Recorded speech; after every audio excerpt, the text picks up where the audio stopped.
Breaking news చూస్తున్నారు. ఈశ్వర్ సాయి వ్యవహారంపై Madhuri Rathod first reaction కి సంబంధించిన బ్రేకింగ్ న్యూస్ చూస్తున్నారు. నేనేం తప్పు చేయలేదంటున్నారు మాధురి రాథోడ్. అనవసరంగా నన్ను కొట్టారంటున్నారు ఆమె. తనపై దాడి చేసిన వారిపై చర్యలు తీసుకోవాలని పోలీసులకు ఫిర్యాదు చేశారంటున్నారు. ఈశ్వర సాయి భార్య శరణ్యపై వేములవాడ పిఎస్లో కంప్లైంట్ చేశారు మాధురి రాథోడ్. శరణ్య నన్ను బూతులు తిడుతూ కొట్టింది అంటూ చెప్పుకొచ్చారు మాధురి. బలవంతంగా రూమ్లోకి వచ్చి వీడియోలు తీశారంటున్నారు మాధురి. శరణ్య నా ఐఫోన్ కూడా దొంగలించింది అంటున్నారు మాధురి. తనపై సోషల్ మీడియాలో తప్పుడు ప్రచారం జరుగుతోంది, తప్పుడు ప్రచారం చేస్తున్నారంటున్నారు మాధురి రాథోడ్ కంప్లైంట్తో కేసు నమోదు చేశారు పోలీసులు. ఇటీవల ఈశ్వర సాయితో ఒక రూమ్లో ఆమె కనిపించి ఆ తర్వాత ఈశ్వర సాయి భార్య అక్కడికి వెళ్ళడం, రూమ్లో ఇద్దరు దొరికిపోయారంటూ పెద్ద ఎత్తున చర్చ జరిగిన సందర్భం. ఈ నేపథ్యంలో విజువల్స్ మీరు చూస్తూ ఉన్నారు. ఇప్పుడు ఆ మాధురి రాథోడ్ కంప్లైంట్ రిజిస్టర్ చేయడం జరిగింది. దానికి సంబంధించిన బ్రేకింగ్ న్యూస్ చూస్తూ ఉన్నారు. రైట్, వాట్ హ్యాపెన్, నిజానికి ఏం జరిగింది అనేది ఇప్పుడు ఇంట్రెస్టింగ్గా మారింది. ఇన్ఫ్యాక్ట్ సంచలనంగా మారిన సందర్భం. అసలు ఎందుకు మాధురి అక్కడికి వెళ్ళారు? ఒకవేళ తప్పు అనుకున్న సందర్భం అంటే తాను తప్పు చేయలేదు అనుకున్నప్పుడు తను ఎందుకు అక్కడికి వెళ్ళారు, ఎందుకు వెళ్ళాల్సి వచ్చింది? ప్రస్తుతం ఇదే చర్చ జరుగుతూ ఉంది. ఇదే అంశానికి సంబంధించి పూర్తి సమాచారం తెలుసుకుందాం. మా ప్రతినిధి చంద్రశేఖర్ అప్డేట్స్ అందించేందుకు సిద్ధంగా ఉన్నారు. చంద్రశేఖర్, ఇటు మాధురి రాథోడ్ ఏమంటూ ఉన్నారు ఇంకా? సచిన్, గత వారం రోజుల నుంచి దాదాపుగా ఇది రచ్చరచ్చగా మారిపోయినటువంటి పరిస్థితి. పర్టికులర్ గా 4 రోజుల నుంచి ఒకే చర్చ జరుగుతుంది. వేములవాడలో ఉన్నటువంటి ప్రైవేట్ ఫంక్షన్ హాల్ కు సంబంధించినటువంటి గదిలో ఇద్దరు, మాధురి రాథోడ్ అలాగే ఈశ్వర్ సాయి, వీళ్ళిద్దరూ ఫోక్ సాంగ్స్ కి సంబంధించినటువంటి డాన్సర్లు.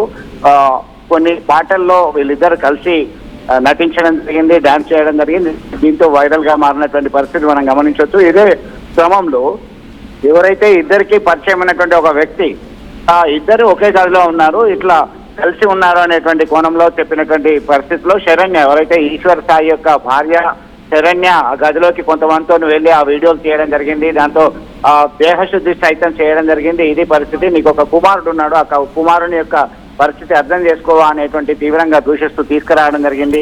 వారి ఇరువురిని గదిలా పట్టుకొని పోలీస్ స్టేషన్ కు సైతం, వెమ్లవాడ పోలీస్ స్టేషన్ కు తీసుకెళ్లడం జరిగింది. దానిపైన మళ్ళీ కాంప్రమైజ్ అయినటువంటి పరిస్థితి. అదే సమయంలో ముగ్గురికి సంబంధించినటువంటి మొబైల్ ఫోన్స్ సైతం వాళ్ళు తీసుకొని వెళ్ళడం జరిగింది. ఆ తర్వాత జరిగినటువంటి పరిణామాల నేపథ్యంలో తాజాగా ఈ రోజు ఉదయం వేములవాడ పోలీస్ స్టేషన్ లో ఫిర్యాదు చేయడం జరిగింది.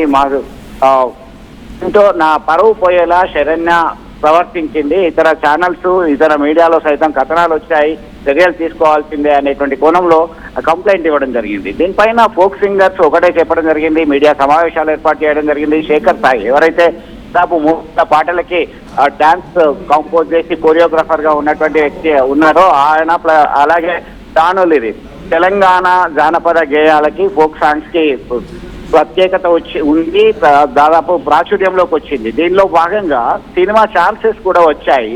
అలాంటిది ఎవరో ఇద్దరి మధ్యలో ఉన్నటువంటి ఈ సంబంధాన్ని కాస్త అందరికీ ఆపాదించడం కరెక్ట్ కాదు అనేటువంటి కోణంలో వాళ్ళు రిక్వెస్ట్ చేయడం జరిగింది. దీనిపైన శరణ్య చేసినటువంటి కామెంట్స్, ఈ ఫోక్ సాంగ్స్ కు సంబంధించిన యూట్యూబ్ లో నటిస్తున్నటువంటి వీళ్ళలో ఈ వివాహేతర సంబంధాలు చాలా కామన్ గా ఉన్నాయి, ఇది ఒక దరిద్రంగా మారింది అనేటువంటి కోణంలో చేసినటువంటి కామెంట్స్ వైరల్ అయ్యాయి.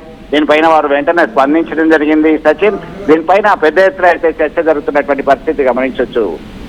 సచిన్, రైట్, అంటే ఇప్పుడు బికాస్ మొన్న జరిగిన దానికి శరణ్య అక్కడికి వెళ్ళిన తర్వాత అక్కడ జరిగిన పరిణామాలు చూసాం. సో ఇప్పుడు మాధురి ఏం చేయబోతున్నారు అంటే, కంప్లైంట్ రిజిస్టర్ చేసిన సందర్భంలో అసలు ఎందుకు ఉన్నాను అక్కడ అనే అంశాన్ని ఏమైనా క్లారిటీ ఇచ్చే ప్రయత్నం చేశారు ఆ రోజు అక్కడ? లేదు, దానికి సంబంధించి ఎలాంటి క్లారిటీ ఇవ్వలేదు. ఇద్దరు ఖచ్చితంగా వాళ్ళు రెడ్ హ్యాండెడ్ గా దొరికారు. రెడ్ హ్యాండెడ్ గా దొరికిపోయిన తర్వాత తప్పు చేశామనేటువంటి ఫీలింగ్ ఆమె మొహంలో క్లియర్ కట్ గా వాళ్ళిద్దరు మొహాల్లో కనబడుతుంది. వాళ్ళిద్దరు వాళ్ళని మనకి ప్రత్యేకంగా ఏదైతే ఆ సంఘటన జరుగుతున్నటువంటి సమయంలో వీడియో రికార్డ్ చేస్తూ పాడుతూ తీసుకొచ్చినటువంటి క్రమంలో గమనించి, దాని తర్వాత జరిగినటువంటి పరిణామాల నేపథ్యంలోనే ఈ ఇష్యూ కేసు పోలీస్ స్టేషన్ వరకు వెళ్ళినటువంటి పరిస్థితి గమనించవచ్చు. సచిన్, రైట్, ఒకవేళ అంటే మాధురి కనుక లీగల్గా యాక్షన్కి దిగిన సందర్భంలో అప్పుడు శరణ్య కూడా ఆటోమేటిక్గా లీగల్ ఫైట్కి దిగే అవకాశం కనిపిస్తుంది అనుకోవచ్చు ఇక్కడ? ఖచ్చితంగా తనకు ఒక కుమార్తె ఉంది. ఆమె రెడ్ హ్యాండెడ్ గా పట్టుకున్నటువంటి క్రమంలోనే తీవ్రంగా దూషిస్తూ మందలించడం జరిగింది. నీకు పెళ్ళైన వాడే దొరికాడా, పెళ్ళైనటువంటి నా భర్తనే కావాల్సి వచ్చిందా అంటూ మందలిస్తూ దూషిస్తూ తన బిడ్డను సైతం అక్కడ కూర్చుని చూపించే ప్రయత్నం చేయడం జరిగింది. ఇదే క్రమంలో నాకు అన్యాయం జరిగింది కాబట్టి నేను ఇలా రియాక్ట్ అయ్యాను, ఇలాంటిది సరైనది కాదు, ఎవరి జీవితంలోనూ ఇలాంటివి ఉండొద్దు అనేటువంటి కోణంలో తీవ్రంగా మందలించడం జరిగింది. సచిన్, అవన్నీ కూడా ఆల్మోస్ట్ ప్రసార మాధ్యమాల్లో టెలికాస్ట్ అయ్యాయి. ఈ క్రమంలోనే దీనిపైన పెద్ద ఎత్తున ఇప్పటికైనా దీనికి ఫుల్ స్టాప్ పెట్టాల్సినటువంటి అవసరం ఉంది. దీన్ని అందరికీ ఆపాదించొద్దంటే ముందుకు వచ్చినటువంటి పరిస్థితి అయితే గమనించవచ్చు సచిన్. రైట్ చంద్రశేఖర్, ఈ ఓవరాల్ ఎపిసోడ్ ఇప్పుడు ఒక టర్న్ తీసుకుంది అనుకోవాలా? ఇంతవరకు శరణ్య సెంట్రిక్గా లేకపోతే శరణ్య లేవనెత్తిన ఇష్యూ సెంట్రిక్గా జరిగిన ఇష్యూ కాస్త ఇప్పుడు మాధురి వైపు డైవర్ట్ అయింది అనుకోవచ్చు. ఎందుకంటే ఇంతవరకు తను ఎక్కడ రియాక్ట్ కాలేదు. I think the first reaction అనుకోవాలి. సో బయటకు వచ్చి మాట్లాడే ప్రయత్నం చేస్తుంది ఇప్పుడు Madhuri.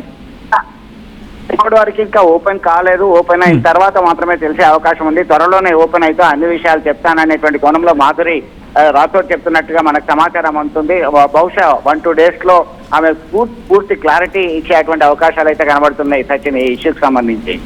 Alright, thanks for the update Chandrashekhar. మొత్తంగా మాధురి రియాక్ట్ అయ్యారు for the very first time అనుకుంటాను ఈ ఘటన తర్వాత రియాక్ట్ కావడం. ఇన్ ద సెన్స్ కంప్లైంట్ ఇచ్చిన పరిస్థితి ఉంది శరణ్య మీద. దానికి సంబంధించిన బిగ్ బ్రేకింగ్ న్యూస్ చూస్తున్నారు. ఇటు ఈశ్వర్ సాయి, మాధురి రాథోడ్, వీళ్ళిద్దరి ఇష్యూ ప్రస్తుతం తీవ్ర చర్చాంశంగా మారింది తెలంగాణ వ్యాప్తంగా. మరి ముఖ్యంగా ఫోక్ సింగర్స్ వీళ్ళిద్దరూ, బికాస్ చాలా పాటల్లో వీళ్ళిద్దరూ కలిసి చేసిన సందర్భం, వీళ్ళిద్దరూ కలిసి డ్యాన్స్ చేశారు. సో ప్రస్తుతం అక్కడి నుంచి ఇప్పుడు ఈ వ్యవహారం మీద ఫస్ట్ టైం రియాక్ట్ అవ్వడం జరిగింది మాధురి రాథోడ్. తనని తప్పు చేయలేదంటున్నారు, అనవసరంగా తనని కొట్టారంటున్నారు మాధురి రాథోడ్. తనపై దాడి చేసిన వారిపై చర్యలు తీసుకోవాలని చెప్పి ఆమె కోరడం జరుగుతుంది. ఈశ్వర్ సాయి భార్య శరణ్యపై వేములవాడ పిఎస్లో కంప్లైంట్ చేశారు మాధురి.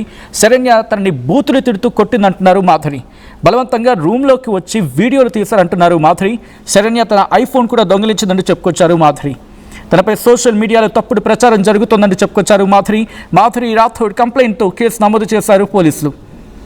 ఇటీవల ఈశ్వర్ సాయితో రొమాన్స్ చేస్తూ రూమ్లో దొరికిపోయారు మాధురి రాథోడ్ అంటూ సోషల్ మీడియా వ్యాప్తంగా పెద్ద ఎత్తున చర్చ జరిగిన తర్వాత ప్రస్తుతం ఈ విషయం మీద కంప్లైంట్ చేయడం జరిగింది మాధురి రాథోడ్ పిఎస్లో.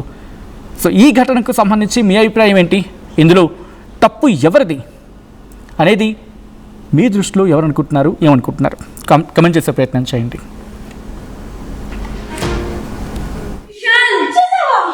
ఇదిగో ఈ అమ్మాయి ఏమైంది రా విషయాలు పాత్రలో